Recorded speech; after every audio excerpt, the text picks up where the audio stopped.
एक समय की बात है। एक राज्य में एक प्रतापी राजा राज करता था।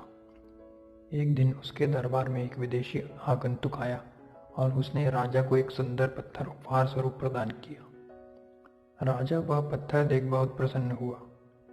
उसने उस पत्थर से भगवान विष्णु की प्रतिमा का निर्माण कर उसे राज्य के मंदिर में स्थापित करने का निर्णय लिया और प्रतिमा का निर्माण कार्य राज्य के महामंत्री को सौंप दिया। महामंत्री गांव के सर्वश्रेष्ठ मूर्तिकार के पास गया और उसे वह पत्थर देते हुए बोला, महाराज, मंदिर में भगवान विष्णु की प्रतिमा स्थापित करना चाहते हैं। 7 दिन के भीतर इस पत्थर से भगवान विष्णु की प्रतिमा तैयार कर राजमहल पहुंचा देना। इसके लिए तुम्हें 50 स्वर्ण मुद्राएं दी जाएंगी।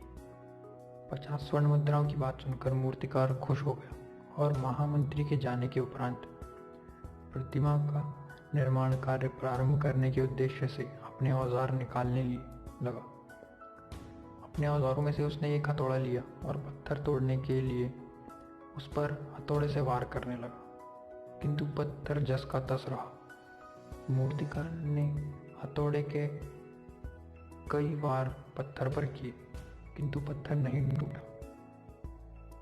50 बार प्रयास करने के उपरांत मूर्तिकार ने अंतिम बार प्रयास करने के उद्देश्य से हथौड़ा उठाया, किंतु यह सोचकर हथौड़े पर प्रहार करने के पूर्व ही उसने हाथ खींच लिया कि जब 50 बार वार करने से पत्थर नहीं टूटा तो अब क्या टूटेगा।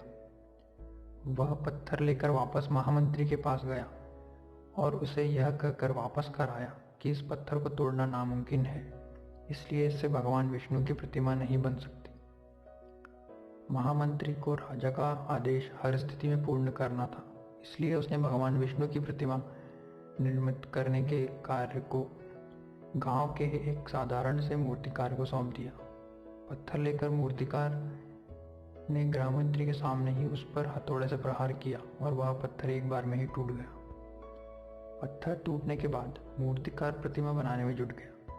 इधर महामंत्री सोचने लगा कि पहले मूर्तिकार ने एक अंतिम प्रयास और किया होता तो सफल हो गया होता और 50 स्वर्ण मुद्राओं का हकदार बनता।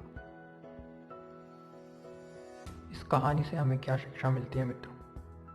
हम भी अपने जीवन में ऐसी परिस्थितियों से दो चार होते रहते हैं। कई बार किसी कार्य को करने के पूर्व या किसी समस्या के आने पर उसका निराकरण करने के पूर्व ही हमारा आत्मविश्वास डगमगा जाता है और हम प्रयास किए बिना ही हार मान लेते हैं। कई बार हम 1-2 प्रयास में असफलता मिलने पर आगे प्रयास करना छोड़ देते हैं, जबकि हो सकता है कि कुछ प्रयास और करने पर कार्य पूर्ण हो जाता या समस्या का समाधान हो जाता। यदि जीवन में सफलता प्राप्त करनी है तो बार बार असफल होने पर भी तब तक प्रयास करना नहीं छोड़ना चाहिए जब तक सफलता नहीं मिल जाती। क्या पता जिस प्रयास को करने के पूर्व हम हाथ खींच लें वही हमारा अंतिम प्रयास हो और उसमें हमें कामयाबी प्राप्त हो जाए।